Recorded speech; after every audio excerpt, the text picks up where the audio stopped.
काय झालं सिद्धिराज? आज जर गाडे पाटील म्हणून मला फोन केला तेव्हा अशीच माझी मजा घेतली असेल ना? आता भोगा आपल्या कर्माची फळं. मॅडम एक विचारू का तुम्हाला? म्हणजे प्लीज चुकीचं नका समजू तुम्ही. विचारा ना. मिस्टर गाडे पाटील मध्ये असं काय जे माझ्यात नाही हो? आता मी कसं सांगू तुम्हाला सिद्धिराज? म्हणजे खरं तर म्हणजे असं इतक्या गोष्टी आहेत ना सांगण्यासारख्या की मी आता सांगत बसले ना तर रात्री पुरणार नाही मला. चालेल सांग. पण आता म्हणजे तसे खूप गुण आहेत त्यांच्यात, पण एक गुण त्यांचा ना मला खूप आवडतो. तुम्हाला माहितीये ते ना कधीच कुणाशी खोटं वागत नाहीत, खोटं बोलत नाहीत. इतका खरेपणा भरलाय ना हो त्यांच्यात, काय सांगू तुम्हाला. साली पंचायत. म्हणजे उद्या जर भावना मॅडमना कळलं की मीच मिस्टर गाडे पाटील आहे तर संपलंय. सिद्धिराज, आम्ही ना आता परत भेटणार आहोत. म्हणजे पहिल्याच भेटीत असं सगळं बोलून झालं नाही ना, त्यामुळे. हा पण तू काय बोलतोय त्याचं भान आहे का तुला?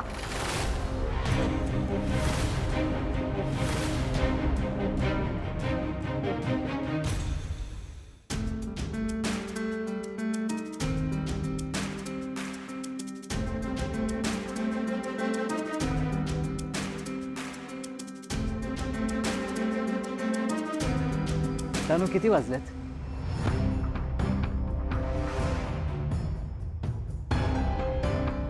जयंत, 9:15 झालेत. जो माणूस इंटरव्ह्यूला वेळेत येऊ शकत नाही तो कामाला कसला वेळेत येणार आहे?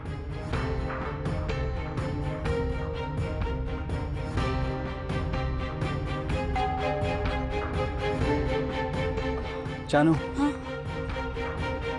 Unlock main door.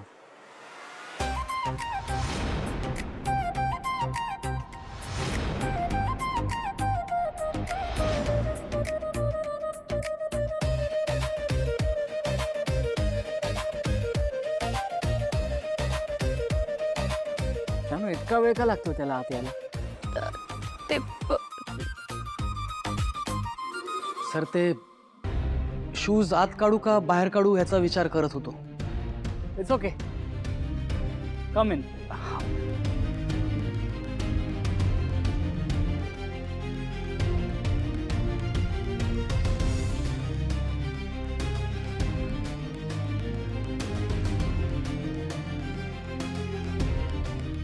Sit down.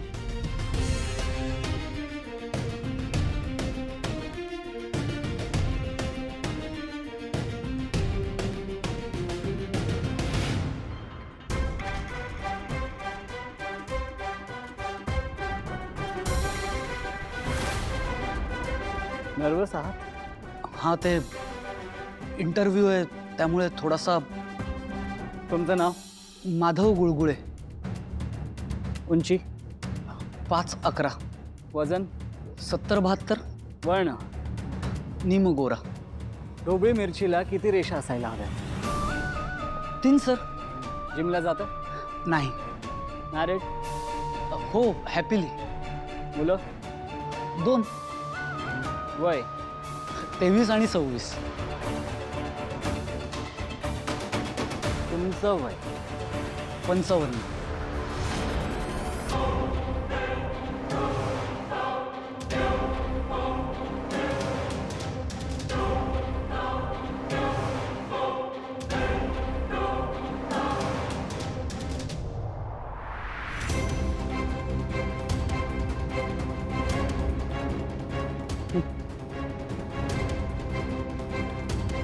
Seat.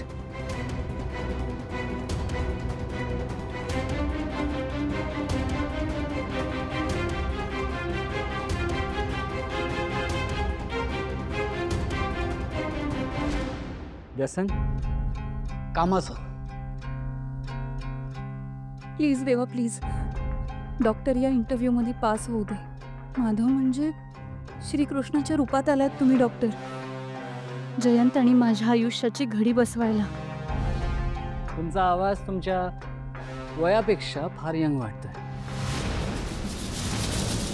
Never mind, you are hired. Thank you sir. उद्या सकाळी 9 वाजता शार्प. आजच्यासारखा उशीर नको. हो सर. परत एकदा thank you. It's okay. You may leave now. Yes sir.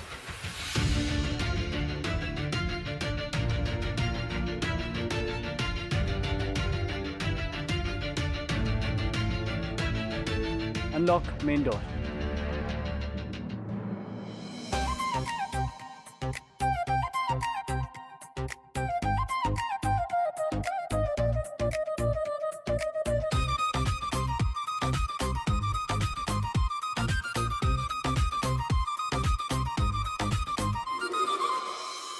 Sorry Jayant, मला तुझ्याशी असं खोटं वागावं लागतंय, पण हे सगळं तुझ्याचसाठी करतेय मी. तू लवकर बरा हो आणि आपला सुखाचा संसार होऊ दे. अरे संपत, रेणुका, धीरज, काय झालं आई?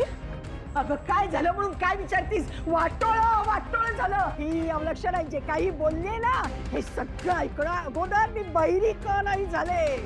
काय ग, काय म्हणालीस तू? कुणाचा खरेपणा तुला खूप आवडतो आणि कुणाला भेटायला जाणार आहेस तू? कोण आहे कोण हा?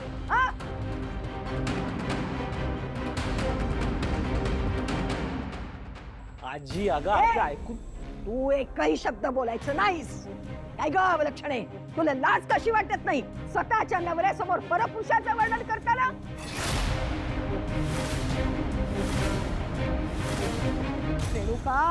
रेणुका नाही ग नाही. अगं या अवलक्षणेचं नशीब वाईट आहे हे माहित होतं आपल्याला, पण हिचं चारित्र्य ही वाईट आहे असं कधी वाटलं नव्हतं ग. सत्यानाश, अगं सत्यानाश केलास तू आमचा. हे बघे आजी, वाटेल ते बोलू नकोस. एक तर तुझा खूप गैरसमज होतोय. त्या कोणत्याही परपुरुषाबद्दल बोलत नव्हत्या. असं? माझे कान काय फुटलेत रे? हे बघ आजी, मला तसं नाही बोलायचंय. तू जे ऐकलंस ते खरंय, पण त्या फक्त त्यांच्या एका जवळच्या मित्राबद्दल बोलत होत्या. पास. काय काय म्हणालास? जवळचा मित्र? देवा परमेश्वरा, तोबा रे, बघतोयस ना हे काय काय ऐकायला लागतंय मला ते. अरे काय रे सिद्धू, काय झाले रे तुला? अरे तुझी बायको एका परपुरुषाचं वर्णन तुझ्या समोर करते आणि तू खुशाल ऐकून घेतोस आणि बरं आता तिचीच बाजू घेऊन तू माझ्याशी भांडतोस. आजी अगं तसा काही मित्र आहे फक्त. रे सिद्धू, लग्ना अगोदर हिचा एक मित्र आहे याचा अर्थ कळतोय काय तुला? अगं आजी मित्र आहे. अरे हे बघ, हे मैत्री हे सगळं सांगायच्या गोष्टी असतात. मैत्रीच्या नावाखाली कसले रंग उधळते ही अवलक्षणा काय माहिती रे आपल्याला?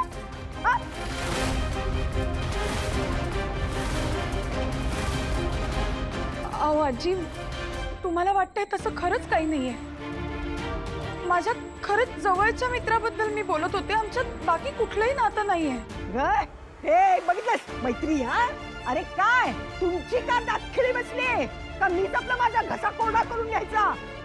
तुम्हाला आवडतात हे असले थेर? चालणार आहे ते असले थेर? आई, ज्यांनी सगळी लाज सोडली आहे, मर्यादा सोडली आहे, त्यांना बोलून काय उपयोग आहे? सिद्धू, हा काय प्रकार आहे? हे बघ, सगळं खरं खरं सांगा.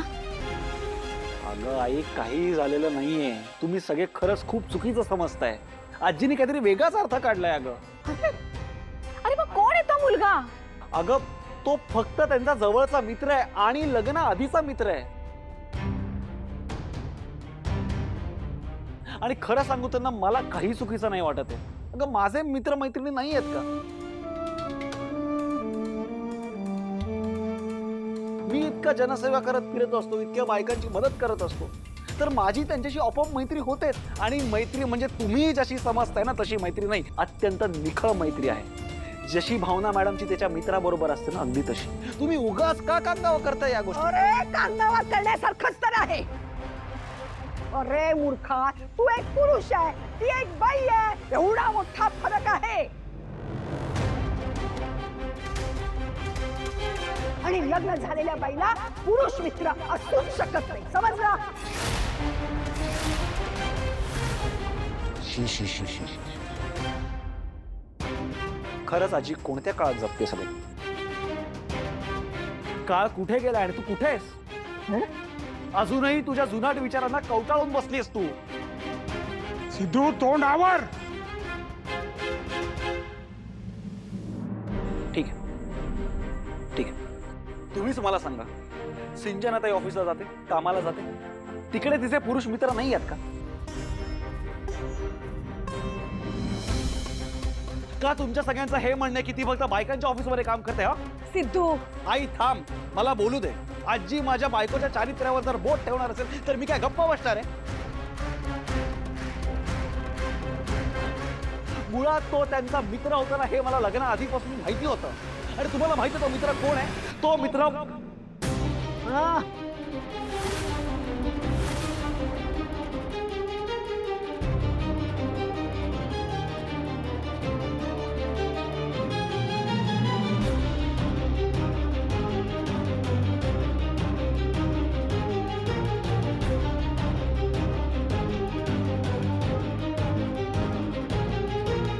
तो मित्र मला माहितीये तो कोण आहे. अरे मी भेटलोय त्याला, खरंच सांगतो खूप चांगला माणूस आहे तो.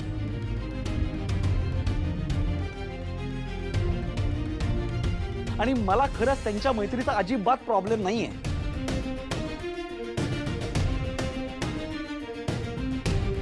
आणि मुळात तुम्हाला त्याच्याबद्दल काय वाटतं ना, हे खरंच मला महत्वाचं नाही वाटत.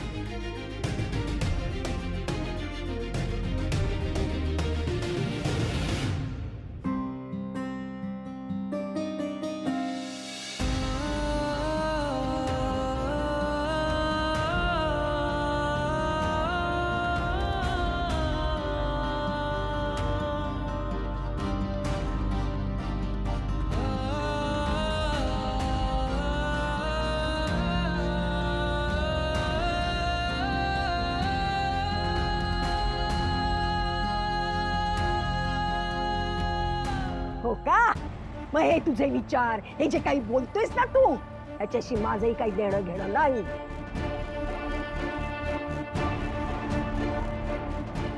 एक लक्षात ठेव, इथं निर्णय मी घेते सगळे. आणि ही अवलक्षणा माझ्या घरात राहते, तेव्हा तुझ्याच भाषेत बोलायचं. चालत त्वरित, तात्काळ आणि ताबडतोब तिचा हा जो कोणी मित्र आहे ना, त्याला मी भेटणार.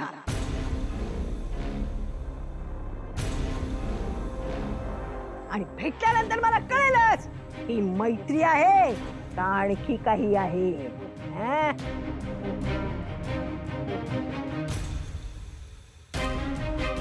तू एक लक्षात ठेव, यात जरा जरी शंका आली ना मला,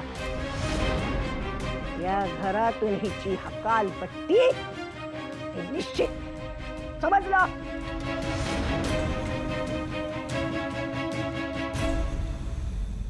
चालेल आजी, मी तुम्हाला माझ्या मित्राला नक्की भेटवेन.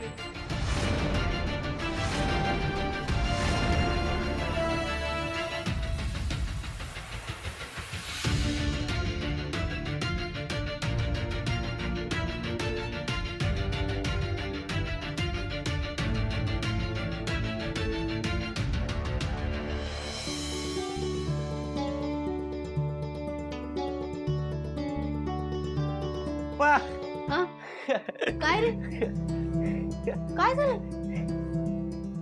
अरे वेंकी, तू काय?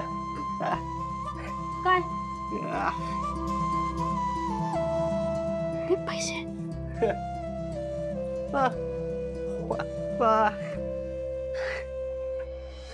ते फुलांच्या सजावटीचा ऍडव्हान्स होय? वेंकी, भरपूर मिळाला रे. पण भारी आहे नाही वेंकी, म्हणजे असं सणवार आला का लोकांची घरं फुलानच असतात आणि आपल्याला पण 4 पैसे मिळतात. बरं झालं बाबा. काय करायचं? मी काय म्हणते, आपण भांडी घेऊया.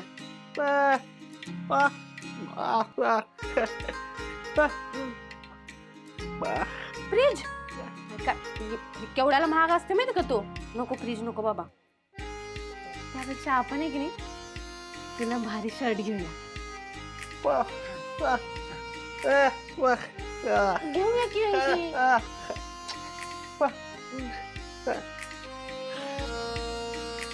मला कशाला साडी पाहिजे?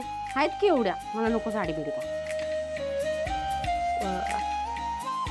आपण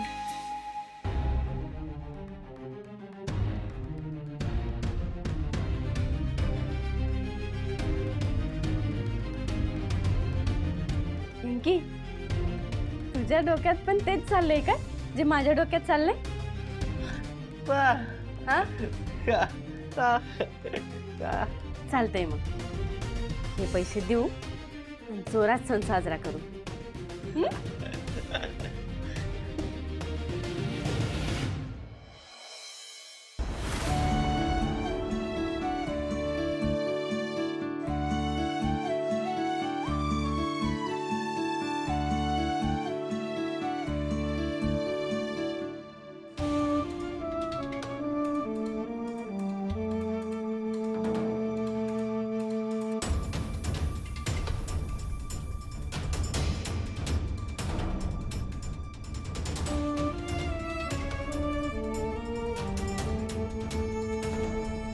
तुळस अशी अचानक सुकली का?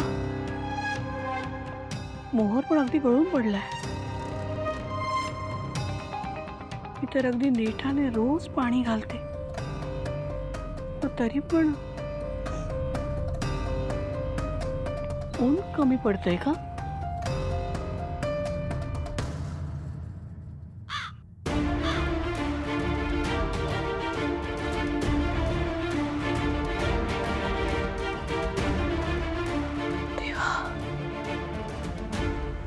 जीव का घाबरतोय माझा? तू काही संकेत देऊ पाहतोयस का? काही नाही देवा, आता काहीही अघटित घडायला नको.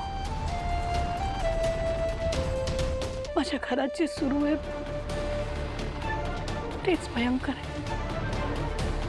आता आणखीन काहीही सहन करायची ताकद नाहीये माझ्या. माझ्या घरावर तुझी कृपा असू दे,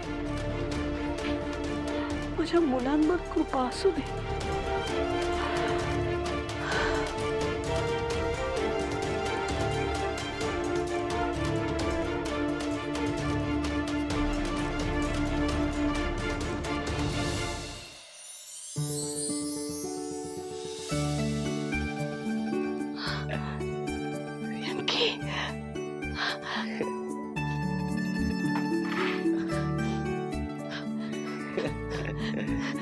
वेंकी, कसा आहेस? ठीक आहेस ना? तू अचानक कसं काय आला? मी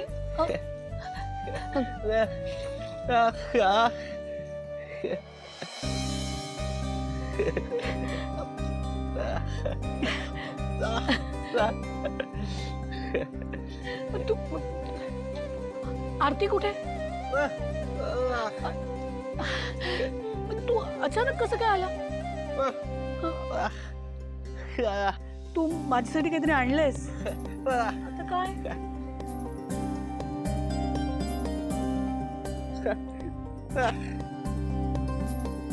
काय आणलंय?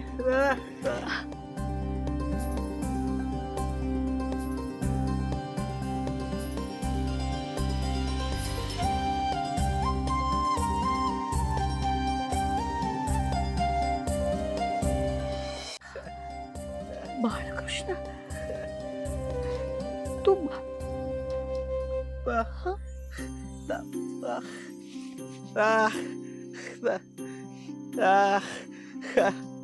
मागच्या वर्षी म्हणत होते की पुढच्या वर्षी जन्माष्टमीच्या दिवशी पूजा करायला चांदीचा बाळकृष्ण असायला हवा.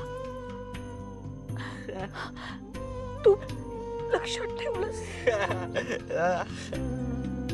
कसा रे तू?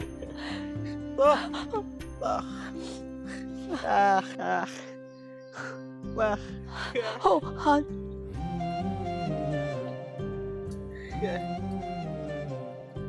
करूया ना बाळकृष्णाची पूजा करूया. तू आज चल.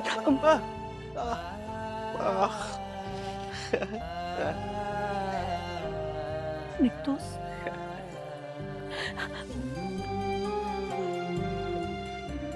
काळजी घे. हा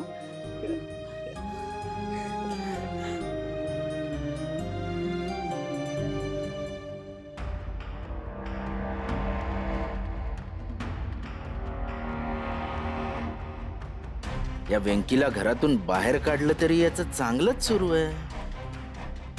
याचा काहीतरी बंदोबस्त करायलाच पाहिजे.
अरे वा. दरवर्षीप्रमाणे नैवेद्य दाखवायच्या आधीच तुला खायचं असतं ना लोणी. आणि दरवर्षी तू मला हा प्रश्न का विचारतेस? खरंच तू ना सुधारणार नाहीस. कसं माहितीये का, स्वतः गोपाळ कृष्ण असे म्हणाले होते की घरातल्या दुधावर, तुपावर, ताकावर आणि लोण्यावर सगळ्यात आधी हक्क असतो तो लेकरा बाळांचा, जनावरांचा आणि घरातल्या माणसांचा. त्यांची पोटं भरली की मग ते विकायचं असतं. त्यामुळे कृष्णाचं नैवेद्य मी आधी खाल्ला, त्याला का वाईट वाटेल? छान. चिरंजीव, तुम्ही सांगितलेलं उत्तर मला पटेल, पण तुमच्या आजीला पटणार आहे का? नाही, तुम्ही लोणी खाल, मी खाईन आजीचा ओरडा. काही नाही बोलणार आजी, आणि बोलली ना तर मी खंबीरपणे उत्तर देईन ना तिला. मी पण बघतो ना कोण कसं काय माझ्या आईला बोलतंय ते.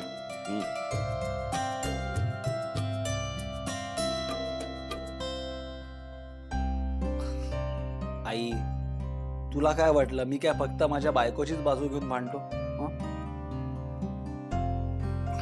बघ आई, असं काही नाहीये. माझ्यावर सगळ्यात आधी हक्क तुझा आहे. त्याच्यामुळे तुला कोणी काही बोलण्याचा प्रयत्न केला ना तर तुझ्या आधी मीच बोलेन त्यांना. हे बघ आई, मी कायम तुझ्या बाजूनी होतो आहे आणि आयुष्यभर राहणार आहे. तूच उगाच माझ्यावर रुसून माझ्या विरुद्ध गेली होतीस.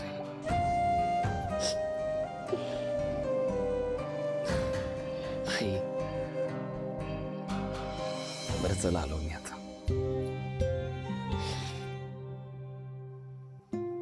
Sorry I.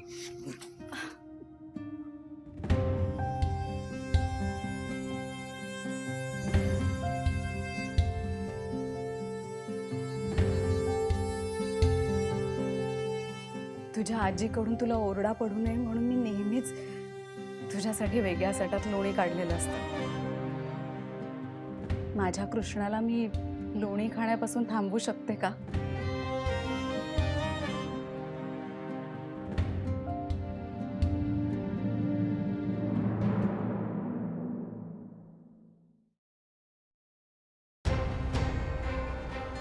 अरे अरे अरे अरे कुठे राहते ही आरती?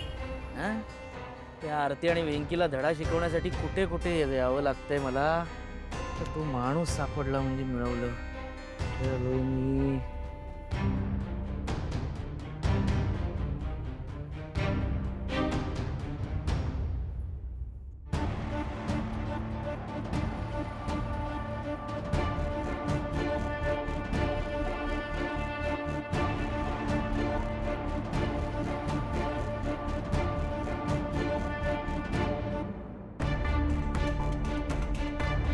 दादा तो रंगा कुठे राहतो?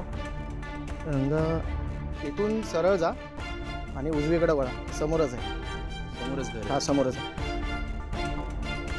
जर बाजूला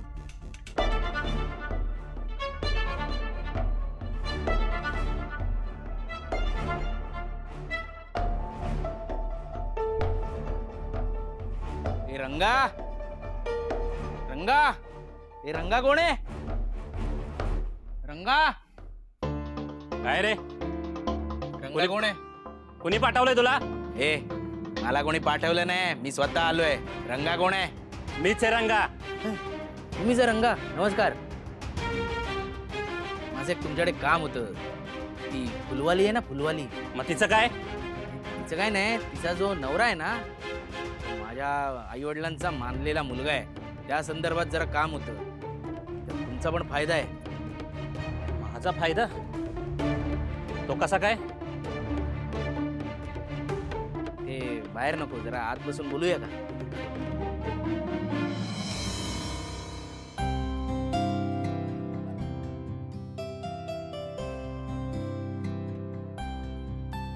ए झाले काय सगळे व्यवस्था केली ना? हा आणि ए अवलक्षण आहे, तुला सांगते तू फक्त वरवरचीच कामं करायची. आता त्या बायका येतील त्यांच्या पुढं पुढं करायचं नाही, समजला? जाऊ ग.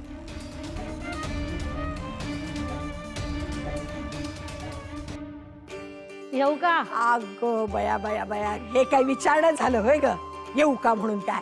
आजचा सगळा कार्यक्रम कसा खास तुमच्यासाठी आहे. चला या या बसा, या या इकडं. या बसा ग, बसा बसा. हा काय ग, किती छान नटून आलाय ग. नमस्कार.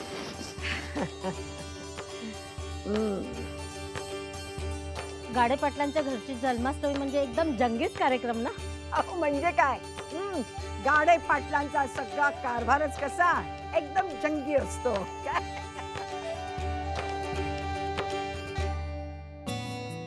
तू सिद्धूची बायको ना ग? हो. अगदी नक्षत्रासारखे आहे हो. रेणुका, दृष्ट काढ तुझ्या सुनेची. काय निलांबरी रेणुका, भात काय उभारायला? ऐका आले, चहा पाण्याचं बघा जा जरा. हो आजी, चल हा ये ग.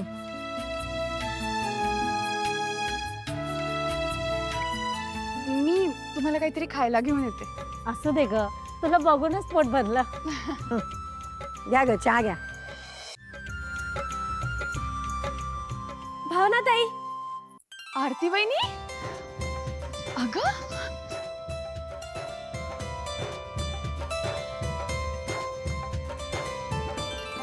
अगं तू इकडे कशी? अगं सिद्धू दादांनी सजावट करायला बोलवलं होतं, म्हणताना आले. बरं ये ना आत ये. अगं ऐक की, मागल्या वेळेला सांगायचं राहिलं, तुझं घर लई झाक आहे बाई. हो, आणि या घरातली माणसंही. हो ना? बरं चल आता. ए काय ग, ही फुलवाली तूच आहेस ना? तिकडं देवघर अगदी नीट व्यवस्थित सजव, पण एक गोष्ट लक्षात ठेव, देवघरात इतर ठिकाणी कुठंही शिवाशिव करायची नाही. फक्त पाळणा सजवायचा, कारण तिकडं तामण ठेवलेलं आहे, देवाची वस्त्र ठेवलेली आहे. तिथं शिवाशिव झालेली मला अजिबात चालणार नाही, समजलं? आजी, तुम्ही विसरताय का? काय? आरती वहिनी फक्त फुलवाली नाही आहे. अहो ती माझ्या वेंकी दादाची बायको आहे. असं? अगो बाई, मी तर विसरलेच होते.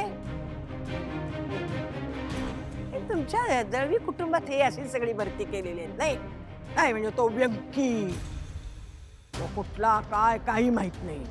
आणि ही आता त्याची बायको, तिच्या तर कोणाचाच पत्ता नाही. खरंच बाई, अजब आहे तुमचं हे दळवी कुटुंब.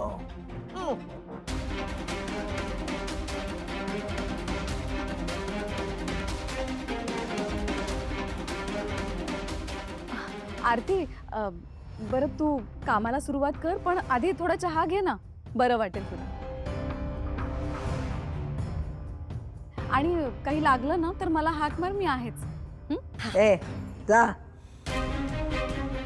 ए बाप, चहा प्यायला सांगितलंय, प्यायचं.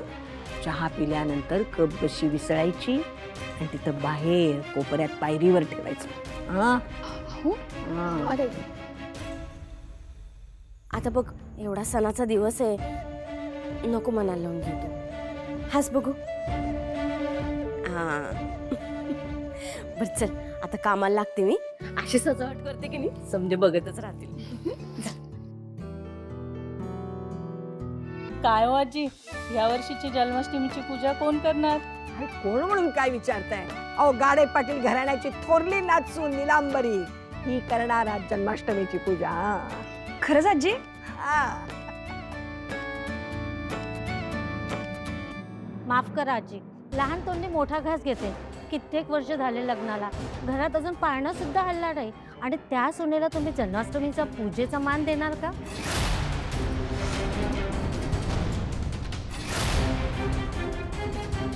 पूजेचा आणि या गोष्टीचा काय संबंध? नाही म्हणजे पूजा कुठलीही बाई करू शकते. असं कसं? ते अशुभ होईल. हो हो, रेणुका वहिनीनी नाही तर नव्या सुनेनी करावी पूजा. काय ग हे बायांनो, माझ्या थोरल्या नाच सुनेची कूस उजलेली नाही म्हणून जन्माष्टमीची पूजा करू नका म्हणताय तुम्ही? मला एक सांगा, ही आहे ना, ही उभी आहे ती, तिचे प्रताप माहितीये तुम्हाला? हा?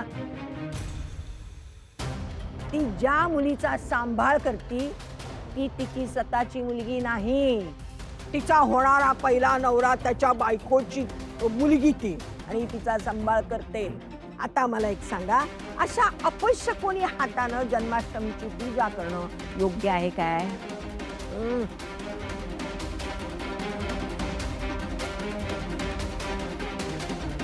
आता सांगा. हो, ही तर किती चांगली गोष्ट आजी. म्हणजे तुमची धाकटी सून साक्षात यशोदेचंच रूप म्हणायचं.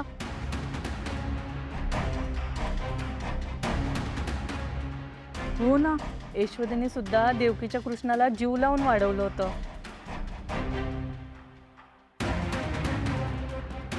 आता तर हिलाच जन्माष्टमीचा पूजेचा मान मिळायला हवा.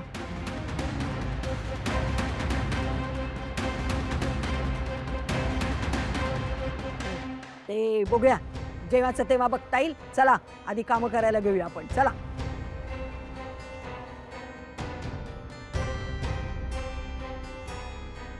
कोणी कितीही आणि काहीही बोललं तरी पूजा तर दूर, मी तुला आसपास सुद्धा उभी राहू देणार नाही. कळलं अवलक्षण आहे?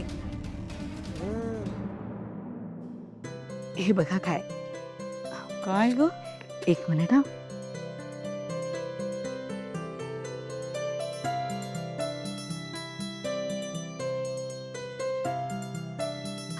अगं बाई, बालकृष्ण किती सुंदर मूर्ती आहे.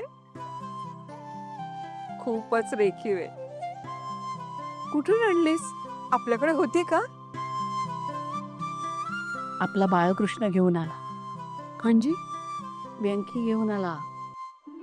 तो मला म्हणाला की आई, मागच्या वर्षी तू म्हणाली होतीस ना, तुला जन्माष्टमीचा उत्सव घरात साजरा करायचा आहे, चांदीचा बाळकृष्ण हवाय.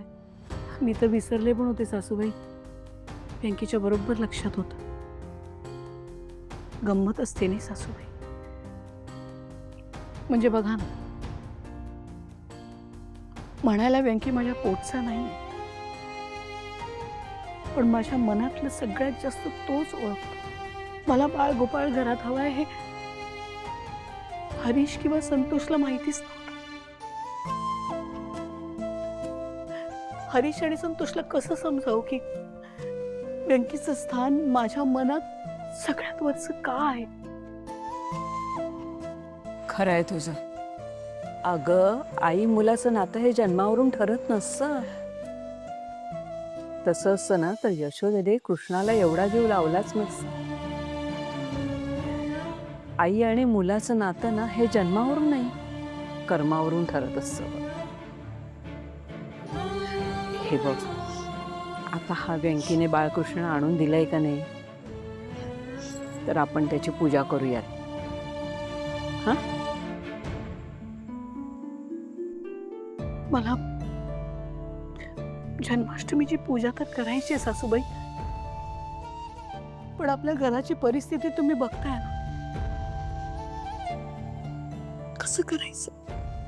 परिस्थिती कशी असू दे, तुझ्या मनात आहे का नाही बाळकृष्णाची पूजा करायची? मग आपण पूजा घालूच या. सासूबाई तुझ्यासाठी नाही, या बाळकृष्णासाठी, आपल्या व्यंकीसाठी आपण पूजा घालूया.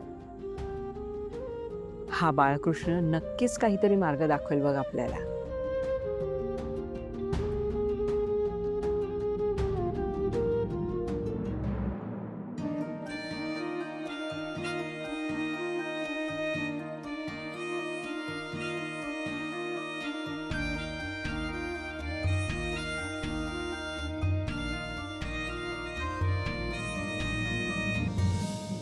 अगं काय चाललंय काय तुझं?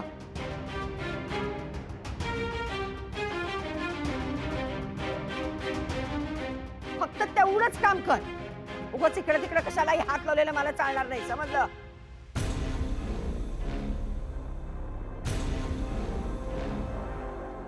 आणि हे बघ, हे जेवढं झाले ना तेवढं केलंस, आता ते बाहेरचं ती सजावट कर.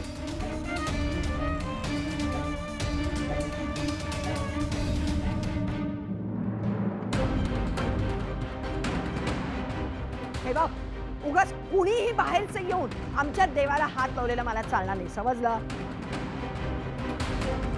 अगं, काय चाललंय तुझं?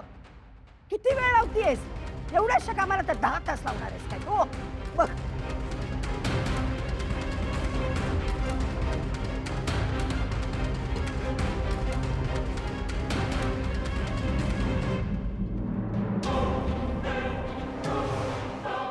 अगो बाई, ए उठ, उठ आधी, तू आधी उठ. का काय झालं आजी? काय ग, तुला लाख वेळा सांगितलं, परत तू इकडे तिकडे शिवाशिव करायला लागलीस. तुला काय अक्कलच येत नाहीये? चल तू बाजूला हो, आधी बाजूला हो. झाली तेवढी सजावट तुझी पुरे झाली, हो बाजूला.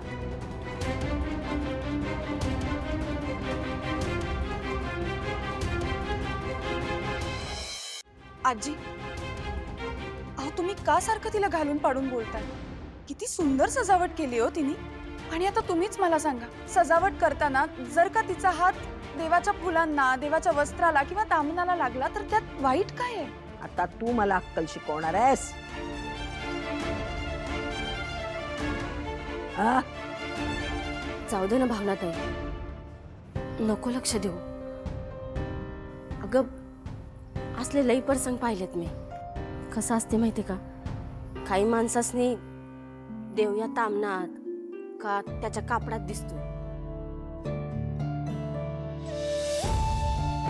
त्यांना हे कधी उमगलंच नाहीये ग का देव माणसाच्या मनात असतोय.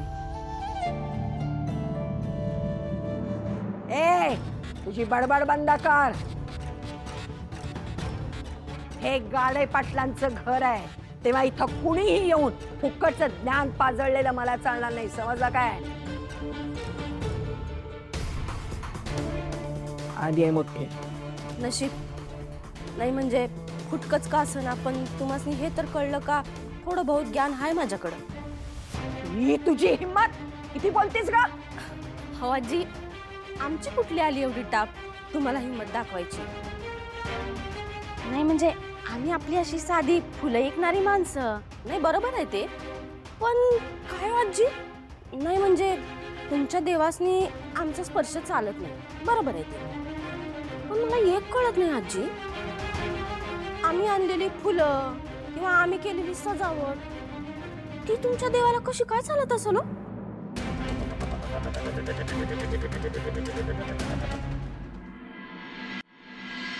अगदी बरोबर बोललीस तू आरती बहिणी. हो आजी, असं तर आपण त्या शेतकऱ्यांनाही नाकारू.